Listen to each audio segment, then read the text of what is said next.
ഇത് എന്തിനാ ഇങ്ങോട്ട് കൊണ്ടാറടക്കിയേ?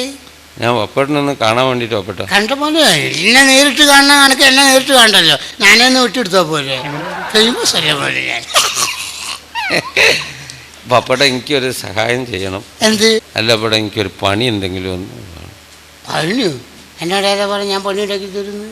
പപ്പേട്ട ഇങ്ങനെ ഹെൽപ്പ് ചെയ്യുന്ന മെന്റാലിറ്റി ഉള്ള ആളാണ്.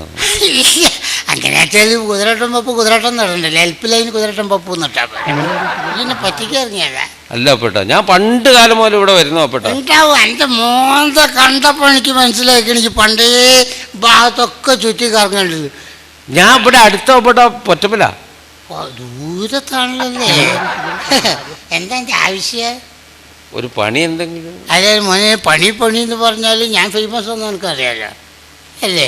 അപ്പോൾ എന്ത് പണി കണക്കാക്കി തരും? ഈ തണ്ടും തടിയും വെച്ച് എനിക്ക് എന്ത് വെല്ലുങ്ങാടിലാക്കി അല്ല, വെല്ലുങ്ങാടിൽ അരിൻ്റെ ചാക്ക ഇറക്കുന്നേ അതല്ല പറ്റില്ല. ഈ സിനിമയിൽ കയറണം എന്നാണ് ആഗ്രഹം. സിനിമ കയറുമല്ലോ എല്ലാവരും, കയറിയവർക്ക് തന്നെ അവസരമില്ല ഇപ്പോൾ. എന്നിട്ടാണ് എൻ്റെ ഒരു ക്യാരക്ടർ.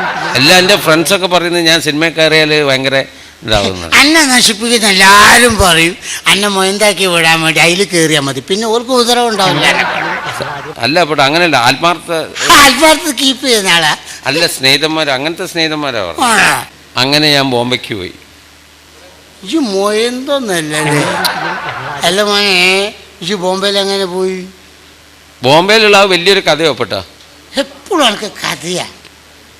അല്ല പെട്ട, ഇതെന്താ അറിയോ, ഇങ്ങനെ ഞാൻ വെറുതെ ഇറക്കുന്നത് കണ്ടപ്പോൾ എന്നോട് പറഞ്ഞു, എന്നാൽ പിന്നെ നിങ്ങൾ ഇവിടെ ഇങ്ങനെ തിരിയണ്ട. അതിൻ്റെ വൈഫിൻ്റെ അനിയത്തി. വൈഫില്ല? വൈഫുണ്ട്. അല്ലടോ, ഇപ്പൊ എന്ത് ക്യാരക്ടറാ? അല്ല മൂപ്പത്തിയാണ് എല്ലാം. വൈഫുണ്ട്, വൈഫിൻ്റെ അനിയത്തി. വൈഫിൻ്റെ അനിയത്തി ഒരു ഹെൽപ്ഫുള്ളാണ്. ഹെൽപ്ഫുൾ.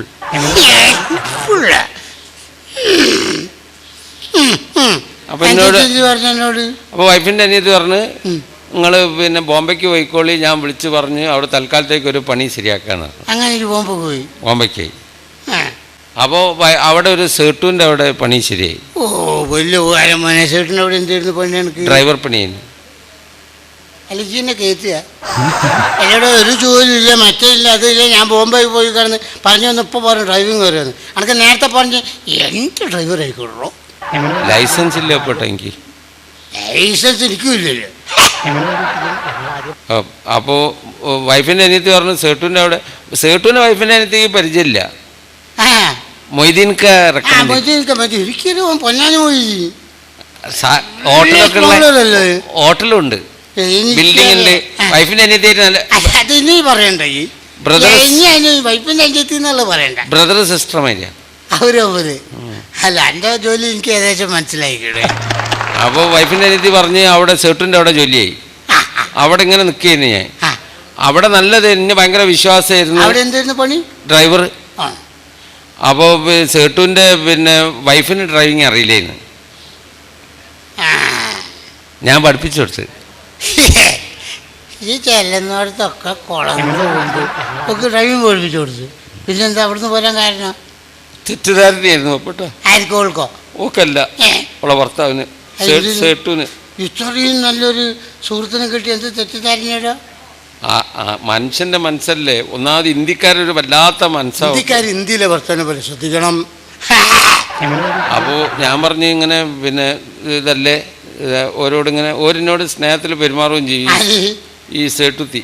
എൻ്റെ ബന്ധം മനസ്സിലാവുന്നു. കാരണം ഭാര്യ വൈഫിൻ്റെ അനിയത്തി, ഇങ്ങനത്തെ ഒരു ബന്ധത്തിലാണ് ഞാൻ എൻ്റെ പേര്. അതുകൊണ്ടല്ലോ പെട്ടാ. അപ്പോൾ ഞാൻ അങ്ങനെ ഇതായിട്ട്, അപ്പോൾ ഞാൻ ഗുരുസ്ഥാനത്താണല്ലോ ഞാൻ ഇതെല്ലാം പഠിപ്പിച്ചു കൊടുത്തതിനെ കൊണ്ട്. അപ്പോൾ ഞാൻ പിന്നെ ഇതൊക്കെ ആകുമ്പോൾ രാത്രിയൊക്കെ ആകുമ്പോൾ ഭക്ഷണമൊക്കെ എടുത്തു തരുക. സേട്ടു ഒറ്റയ്ക്ക് എടുത്ത് കഴിച്ചോളൂ, എനിക്ക് എടുത്തു തരൂ. സേട്ടു ഓരിങ്ങനെ എടുത്തു തരൂ. ഒരു ഗുരുസ്ഥാനത്തുള്ള നിഷ്കളങ്കത. അതെ, പറഞ്ഞു മോനെ. അങ്ങനെ ഞാൻ അവിടെ ഇങ്ങനെ നിൽക്കായിരുന്നു, വിശ്വസ്തനായിട്ട് നിൽക്കായിരുന്നു. അങ്ങനെ ഒരു പ്രാവശ്യം അപ്പോൾ സേട്ടൂന് ഇങ്ങനെ ഒരു ഡൗട്ടുള്ള എനിക്ക് അറിയില്ലായിരുന്നു. ഈ സേട്ടുത്തിയായിട്ട് ഇങ്ങനെ ഭക്ഷണം എടുത്തു തരുന്നതിൻ്റെ ഒരു ഡൗട്ട്. അപ്പോൾ ഞാൻ പിന്നെ ഒരു ദിവസം സേട്ടു ഡൽഹിക്ക് പോവാന്ന് പറഞ്ഞിട്ട് ഞാൻ എയർപോർട്ട് കൊണ്ടുപോയി വിട്ട് പിന്നെ ഞാൻ തിരിച്ചു വന്ന് രാത്രി 11:50 തിരിച്ചെത്തുമ്പോൾ രാത്രി. അപ്പോൾ ഇവരൊറ്റയ്ക്കല്ലേ ഉള്ളത്, സേട്ടുവിൻ്റെ വൈഫ്. മൂപ്പര് ഡൽഹിക്ക് പോയതല്ലേ. അപ്പോൾ എനിക്ക് ഒരു ടെൻഷൻ നമ്മളൊക്കെ ഒരു ചോറ് തരുന്നവരല്ലേ. പിന്നെ ചോറ് മറക്കരുതിട്ട മോനെ. ഞാൻ അതാ പെട്ട. അപ്പൊ ഞാൻ വിചാരിച്ച് പുറത്ത് ഇറങ്ങിട്ട് പാവം അവരൊറ്റയ്ക്ക് സ്വത്തും മുതലുള്ള ആൾക്കാരല്ലേ. പിന്നെ ശ്രദ്ധിക്കണേ. അപ്പൊ ഞാൻ അവരെ ബെഡ്റൂമിൽ കിടക്കാൻ വിചാരിച്ച്. എന്നിട്ട് ഞാൻ സേട്ടുവിന്റെ അവിടെ റൂമിൽ കിടന്നു. എല്ലാം മോനെ ഈ യാത്ര പറയാനല്ലേ പോയത്? യാത്ര പറയാനാണെങ്കിൽ എൻ്റെ മനസ്സ് സമ്മതിച്ചില്ല പെട്ട. സേട്ട് പിന്നെ വന്നിരുന്നു അവിടെ? സേട്ട് ഫ്ലൈറ്റ് ക്യാൻസൽ ആയി പറഞ്ഞു വന്നു. എത്ര മണിയായി? 2 മണിയായി. നേരെ എനിക്ക് എന്ത് യാത്ര ഇനി പറയല്? യാത്ര പറയല്ലായിരുന്നു. ഓ ദീർഘയാത്രയായിരിക്കും. പറഞ്ഞു സേട്ടു പോയിക്കോന്ന് പറഞ്ഞു. അവിടുന്ന് പോന്നു. അയാൾ ഒന്നി നേരെ കോഴിക്കോട്ട് പോന്നു. കോഴിക്കോട്ടേക്ക് വന്നില്ല, ഗോവയ്ക്ക് പോയി. ഈ എവിടെയൊക്കെയാണോ സഞ്ചരിക്കുന്നത്? ബോംബെന്ന് പോയി ഗോവയിലേക്ക്. ഗോവയിലെ കാര്യം കൊണ്ട് എന്നെ വൈഫിന്റെ അനിയത്തി വിളിച്ചു. ഓള് നല്ല എസ്റ്റീഡ് ബൂത്താണല്ലോ അല്ലേ? നല്ല എല്ലാ കണക്ഷനാവും. ഇന്റർനെറ്റാണ് ശ്രദ്ധിക്കണേ. അപ്പൊ ഓള് നേരെ ഗോവയിലേക്ക് വരാൻ പറഞ്ഞു. ഇത് അവിടെ ചെന്നു. ഗോവയിൽ ചെന്ന് ഉസ്മാൻ ഖാന്റെ ഒരു പെങ്ങളെ മോണ്ടായിരുന്നു റൌഫ്. ചെക്കനാ? നല്ല സ്വഭാവമുള്ളൊരു ചെക്കനാ. ഈ കട്ടൻ കാപ്പിനാളാ? അങ്ങനെ ഞാൻ അവിടെ നിന്ന്. അത് പിന്നെ ഇങ്ങനത്തെ പണിയൊന്നുമല്ല, ഭയങ്കര വിശ്വസ്തമായിട്ടുള്ളൊരു വിശ്വസ്തന്റെ ഇതുള്ള പണിയാ. ബാങ്കിൽ പോയിട്ട് ലക്ഷക്കണക്കിന് ഉറുപ്പ് എടുക്കുക, എന്നിട്ട് കമ്പനി കൊണ്ടുപോയി കൊടുക്കുക, കമ്പനിയിൽ നിന്നുള്ള പൈസ കൊണ്ടുപോയി ബാങ്കിൽ അടയ്ക്കുക, പിന്നെ വേറെ പൈസ എടുത്തിട്ട് ഇവിടെ കൊണ്ടുപോയി മലയാളിയുടെ വീട്ടിൽ കൊടുക്കുക. അങ്ങനെയായിരുന്നു. അങ്ങനെ ഞാൻ അവിടെ ഭയങ്കര ഇതായിട്ട് നിൽക്കായിരുന്നു. ആയിക്കോട്ടെ. പിന്നെ അവിടുന്ന് എന്തിനാ പോന്ന്? അതൊരു വലിയ കഥയാവപ്പെട്ട. എനിക്ക് എപ്പോഴും നീണ്ട കാര്യ. അപ്പൊ ഞാൻ അവിടുന്ന് ഒരു ദിവസം ബാങ്കിൽ നിന്ന് പൈസ എടുത്ത് ഒരു 30 ലക്ഷം ഉറുപ്പ്യ. 30 ലക്ഷം എൻ്റെ അടുത്ത് എപ്പോഴും ഉണ്ടാവും. 25 ലക്ഷം, 30 ലക്ഷം, 40 ലക്ഷം. പൈസ ഉണ്ടെങ്കിൽ ഇട്ടുകൂടെ. എനിക്ക് എന്താ പറഞ്ഞ ആരാൻ്റെ പൈസയല്ലേ ഇട്ടോ. അങ്ങനെ പൈസ എടുത്ത് വരുമ്പോ ഹർത്താല്. 30 ലക്ഷം ഇട്ട് വരുമ്പോ എന്നിട്ട് അപ്പം കമ്പനിയൊക്കെ പൂട്ടി. അപ്പൊ ഞാൻ വൈഫിന്റെ അനിയത്തിനെ വിളിച്ചു. അല്ല ഓള് അവിടെ തന്നെ ബൂത്ത് നടത്താനല്ല, ഇങ്ങനെ വിളിച്ചെടുക്കാൻ. അപ്പോ ഞാൻ എന്താ ഏട്ടാന്ന് ചോദിച്ചു എന്നോട്. അപ്പൊ ഞാൻ പറഞ്ഞു ഏട്ടനായി. അപ്പൊ ഞാൻ പറഞ്ഞു മോളെ ഇങ്ങനെയാണ് ഏട്ടൻ കുടുങ്ങി നിൽക്കുകയാണ്, ഇങ്ങനെ പൈസ ആയിട്ടൊരു 30 ലക്ഷം കയ്യിലുണ്ട് എന്ന് പറഞ്ഞു. അപ്പൊ എന്നോട് പറഞ്ഞ് അങ്ങനെ ആരാന്റെ പൈസയല്ലേ, അതുമായിട്ട് അവിടെ ഇവിടെ ഒന്നും തിരിഞ്ഞു കളിക്കണ്ട, നിങ്ങൾ ഇങ്ങോട്ട് പോരിയിരുന്നു. എങ്ങോട്ട് പോയി? കോഴിക്കോട്ടേക്ക്.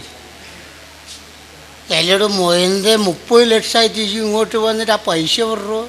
പൈസ ഞാൻ ഓളടുത്ത് തന്നെ അപ്പൊ തന്നെ വന്ന ഉടനെ ഏൽപ്പിച്ചു. ഓ എൻ്റെ പണ്ടാര പഹയ. എല്ലാവരും ആ 30 ലക്ഷം എടുത്തിട്ട് ഓളെവിടെ? ഓളിപ്പോ ബോംബെയിലാ ഉസ്മാൻ ഖാന്റെ കൂടെ. ആണോ? നമുക്കിപ്പോ എന്താ വേണ്ടത്? എന്തെങ്കിലും ഒരു പണി ശരിയായി തരാം. നടക്കാൻ